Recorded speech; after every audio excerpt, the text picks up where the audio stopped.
My colleague accused me of harassment and sexual assault for my job. Management believed her and not me. My colleague's friends turned their backs on me. My reputation is ruined, but I proved that she was the one sending herself indecent messages from my computer. She wanted my job, so get fired.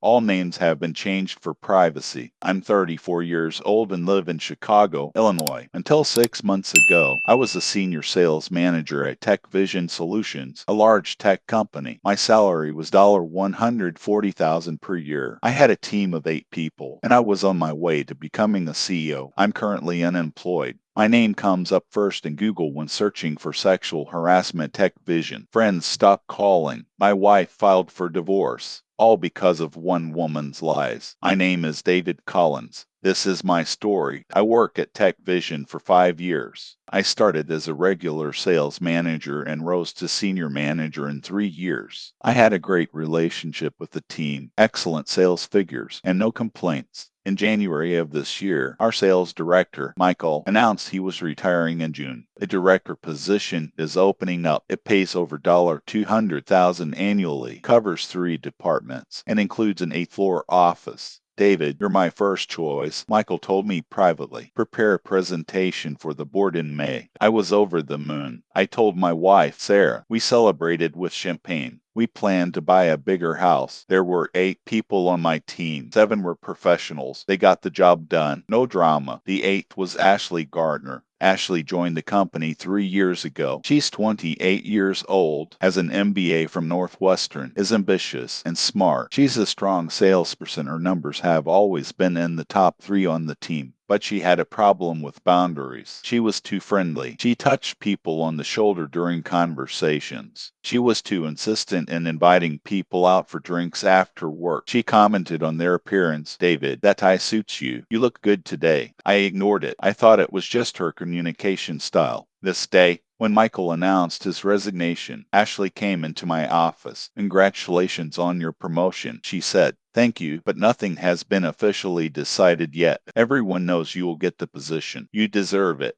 Let's see. She sat on the edge of my desk. Too close. When you become director, I'll need your position as senior manager. Right. I pulled away. Ashley, please don't sit on my desk. She stood up, smiling. Sorry, just thinking about the future. The future. She was already planning to take my place. The first indictment came on February 14th, Valentine's Day. Ironic. HR called me urgently. HR Director Jennifer Moore sat with a serious expression. Ashley was next to her, her eyes red, as if she'd been crying. David, thank you for coming, Jennifer began. We have a serious complaint from Ashley. My heart sank. A complaint? Ashley looked down, her voice shaking. Yesterday, in the copy room, David touched me inappropriately. The world stopped. What? He put his hand on my lower back and pulled me closer. He said something obscene. This is a complete lie. Jennifer raised her hand. David, please, let Ashley finish. Ashley continued, tears streaming down her face. I was shocked.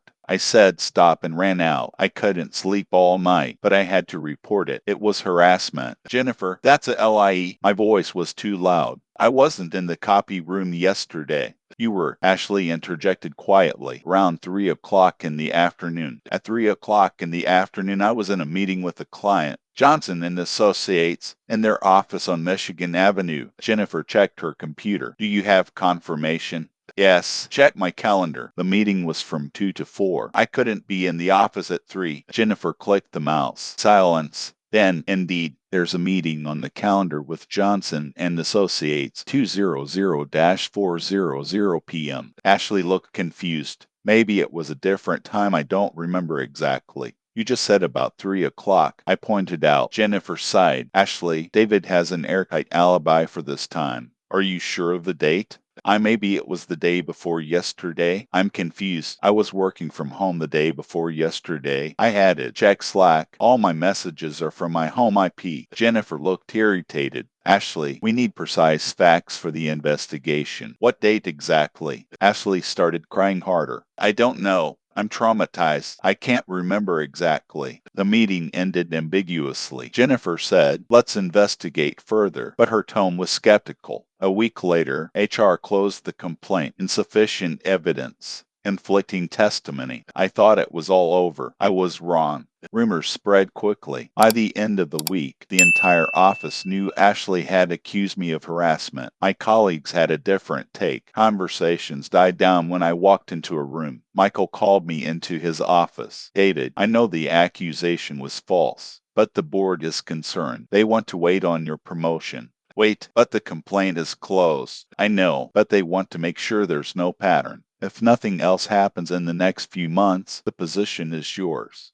My advancement has been delayed due to a false accusation. Ashley acted strangely over the next few weeks. She avoided eye contact, but I saw her talking to other managers, whispering something. Was she spreading a story? My wife, Sarah, began to doubt. David, are you sure nothing happened? Sarah, you've known me for 10 years. I would never do something like that. I know, it's just why would she lie? Because she wants my job. Michael said I'm a candidate for director. She knows. This seems paranoid. It's not paranoia, it's strategy. But doubt was sown. The second charge came on March 15, a month after the first. HR called again. Same room, same Jennifer. Ashley was sitting there, but this time she wasn't crying. She looked determined. Not again, I muttered. Jennifer was serious. David, Ashley has filed a new complaint of a different nature. What? Ashley pulled out her phone, showed screenshots of messages, my work email, inappropriate messages, sexual advances sent to me. I never wrote this. It's from your work email, Jennifer pointed out. dcollins@techvision.com. Your address. I looked at the screen. The messages had been sent on different days over the past 2 weeks, mostly in the evenings, between 6 and 7 p.m., when I'm usually still in the office. Check the logs. IP address. I didn't send this. Jennifer nodded. IT's already checking. The meeting ended. I was sent home pending investigation. Administrative leave. Essentially, a suspicion. I was sitting at home, sorting through the timeline. Message dates. March 1, 6:30 p.m. March 5, 7:00 p.m. March 10, 6:15 p.m. March 14, 6:45 p.m. March 1st, I was in the office, but left at 6:00 p.m. sharp for a meeting with Sarah. March 5th, left at 6:30 p.m., but was in the toilet from 6:00 p.m. to 6:30 p.m. I remember because my stomach hurt. March 10th, went to the dentist at 5:45 p.m. March 14th, left at 6:00 p.m. because Sarah had a migraine. Pattern. All messages were sent when I had either already left or was away from the table. Someone used my computer. IT returned with a report 3 days later. Messages sent from TechVision's office IP from David Collins' computer during business hours. But I didn't send them. The computer doesn't require a password after the first login. Right, true, but I lock the screen when I leave. Always. I fell silent. Not always. Sometimes I forgot, especially if I left quickly. Someone used my computer while I was away. IT shrugged. It's possible, but difficult to prove. The office's surveillance cameras only cover the hallways, not the desks. Jennifer was more serious. David, we've had 2 charges filed in a month. We dropped the first one because of an alibi. The second, there's evidence from your email, which I didn't send. I understand your position, but the company must act. We're transferring you to another department without contact with Ashley. There's no demotion yet, but the promotion to director is on hold until further notice. Postponed forever, you mean? She didn't answer. The new department was a humiliation. I was transferred to sales tech support, essentially a support role. Same salary, but zero influence. No team, just me and a computer. The senior manager position in my old department actually got it temporarily until the situation gets resolved, but everyone knew it was permanent. My reputation was destroyed. Colleagues avoided me. They sat further away in the cafeteria. Invitations to corporate events ceased. A friend from my old department, Kevin, texted me, "Dude, what's going on? Everyone's saying you harassed Ashley." That's a lie. A complete lie. Then why 2 charges? Because she wants my place. Sounds like a conspiracy theory, dude. Even my friends didn't believe me. Sarah grew colder. David, if you did something, just tell me. I can handle the truth. I didn't do anything. Then why did the company transfer you? Because they're afraid of a lawsuit, not because I'm guilty. She looked at me for a long time. I want to believe you, but you don't believe me. I finish. She didn't answer. I made my decision. If Ashley set me up a third time and I knew I needed proof, I ordered a hidden camera from Amazon. It's a small device about the size of a USB charger. It looks like a regular phone charger, but it records video 1080p, has a motion sensor, and records to a micro SD card. $89. Arrived in 2 days. I set it up on my desk in the new department. I plugged it in and pointed it at my computer. It looks like a regular charger. No one will notice. Writes everything down. Every time someone comes to my desk. I didn't know if it was legal. I didn't ask a lawyer. I just did it. Desperation trumps caution. The first week, nothing. Just me working. I go out for lunch, come back. No visitors. The second week is the same. I was starting to think I was being paranoid. Maybe Ashley was done. Maybe 2 accusations were enough. Week 3, Friday, April 12. This morning, I was in a meeting with the IT department to resolve a technical issue for a client. The meeting runs from 10:00 to 11:30. My desk is empty for an hour and a half. Came back at 11:35. Everything looked fine. The computer was in sleep mode, just as I left it. At evening at home, I checked the camera footage. I scrolled back to 10:00. 10:15 Ashley enters the frame. My heart started pounding. She looks around, checks that no one is there. She approaches my desk, moves the mouse. The screen wakes up. My computer isn't locked. I forgot before the meeting. She sits down on my chair, opens Outlook. My email, starts typing. I watched, holding my breath. The recording lasted 10 minutes. She wrote 5 messages. Herself from my email, sexual in nature, indecent proposals. Send all 5. Then I opened the sent folder. I selected the messages. I pressed delete. I cleared the basket. The trace has been deleted from my computer, but the messages are already in her inbox. She stood up, looked around again, left. The whole process took 11 minutes. I sat on the couch, watching the video over and over again. Here's the proof. Here's the lie on camera. The next day, Monday, April 15th, HR called me in. Third accusation. Ashley received inappropriate messages from your email on Friday morning. Jennifer said tiredly. David, this is the third time. I know, and I have proof that she set me up. I took out my laptop and opened the video. What is this? There's a hidden camera on my desk. But showed the video. Ashley comes in, uses my computer, writes to herself, deletes traces, leaves. Jennifer looked on in shock. You installed a hidden camera in the office? Yes, because I knew she would let me down again. David, this is illegal. You recorded without consent. She found me 3 times. Watch the video. Jennifer closed her laptop. I need to consult with the company's lawyers. Don't go. She left and returned an hour later with the company's chief legal officer, Richard Blake. Richard's expression was grim. Mr. Collins, covert recording in a workplace in Illinois requires the consent of all parties. You've broken the law. But the video proves the video is inadmissible as evidence because it was obtained illegally. It's a joke. Furthermore, you have exposed the company to legal risk. If Ashley learns of the recording, she could sue the company and you personally. Jennifer added, David, we understand your situation, but you violated company policy and state law. We have to terminate you. The world collapsed. Fire her because I caught her in a lie for illegal recording in the workplace. And her. She was falsifying evidence. She was stalking me. Richard sighed. We'll talk to Ashley separately, but your violation is obvious. I was fired that same day. Box of things. Security escort to the door. Update 1 in 2 weeks. After I was fired, I hired a lawyer, Michael Rothenberg, an employment litigation specialist. I showed him the video and told him the whole story. You have a strong case for wrongful termination, he said, but there's a problem. Covert recording in Illinois is actually illegal without consent. And how will I prove my innocence?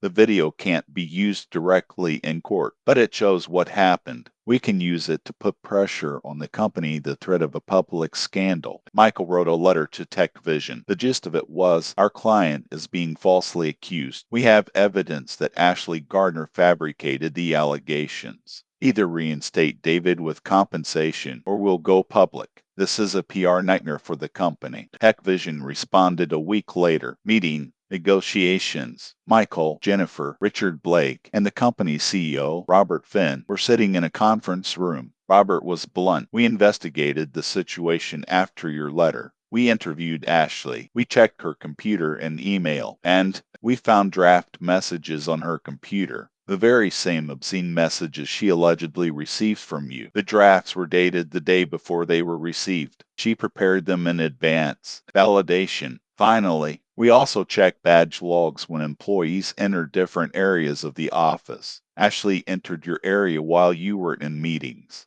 So you believe me? Robert nodded. Yes. Ashley Gardner fabricated the charges. We fired her yesterday. Relief mixed with anger. Why didn't you check this sooner, before you fired me? We didn't know the extent of the manipulation. Your video, although illegally obtained, prompted us to conduct a thorough investigation. Michael interjected, my client has lost his job, his reputation, and his marriage is on the rocks. What compensation? The negotiations lasted 2 hours. Result, reinstatement to work with full salary, retroactively from the date of dismissal, $75,000 compensation for damage to reputation, a letter to all employees explaining that the accusations were false. Letter of recommendation from the CEO, the position of sales director, the one for which it all started. I accepted, but there was no joy. Update 2 after 2 months. Returned to TechVision as sales director. $210,000 per year. Office on the 8th floor. Team of 20 people. But the reputation was not magically restored. The CEO's letter helped all the employees learn the truth. Ashley had fabricated the charges. David was innocent, but people still looked at it differently. Whispers in the hallways. He's the guy they accused. Yeah, it turned out to be a lie, but where there's smoke, there's fire. Colleagues were polite but distant. Lunch invitations were formal, not friendly. My team worked professionally, but trust it had to be rebuilt. Things were worse outside the company. A Google search for David Collins' TechVision sexual harassment still returned old articles. Someone leaked the information to the press after the second allegation. The Chicago Tribune ran a short article, TechVision manager accused of sexual harassment. An update on my innocence? A small note on page 15. No one read it. My online reputation is ruined. I hired a reputation management company. They're trying to bury the negative search results for $5,000 a month. It's a slow process. The friends returned slowly. Kevin apologized. Sorry, man, I should have believed you. Others remained distant. I'm glad it's cleared up, they said, but they didn't invite me back into the circle. Sarah, that was the hardest part. When the company reinstated me and paid compensation, I thought she'd come back. See, I was telling the truth, but she was cold. I'm glad you cleared his name. But David, you installed a hidden camera. You broke the law.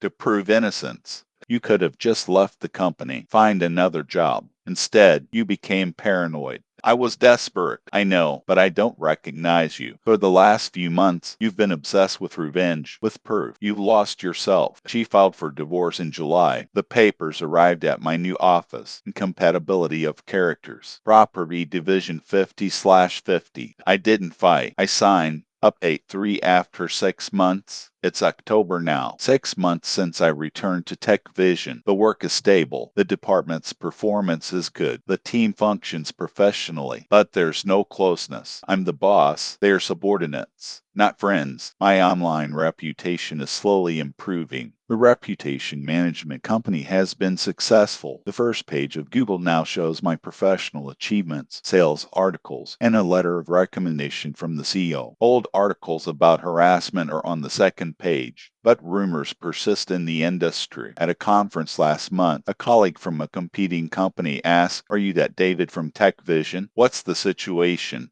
The accusations were false, completely proven. Yeah, I heard. It's just a tough situation. Tough situation, the understatement of the year. My colleagues ask me, are you still mad at Ashley? She asked recently. Every day. She ruined your life for the sake of advancement. Yes, and all I got was a dismissal. No criminal charges. No consequences other than losing my job. Would you like more punishment? Yes, she should be in jail for false accusations. But the law doesn't work that way. False accusations of harassment rarely lead to criminal prosecution. It's not fair. Life is not fair. I found out through LinkedIn that Ashley found a job at another company. It's a smaller company, lower salary, but she's working. Her reputation isn't as damaged as mine because the accuser always receives the presumption of truth. The accused receives the presumption of guilt, even when innocent. What I learned: false accusations ruin lives. Even when innocence is proven, the stain remains. The law protects victims of harassment. That's good. But it doesn't protect those falsely accused. That's a problem. Reputation is a fragile thing. Years of building can be destroyed by a single accusation. People believe accusations but ignore refutations. First impressions are stronger than facts. The system is imperfect. Companies are afraid of lawsuits and act based on accusations, not facts.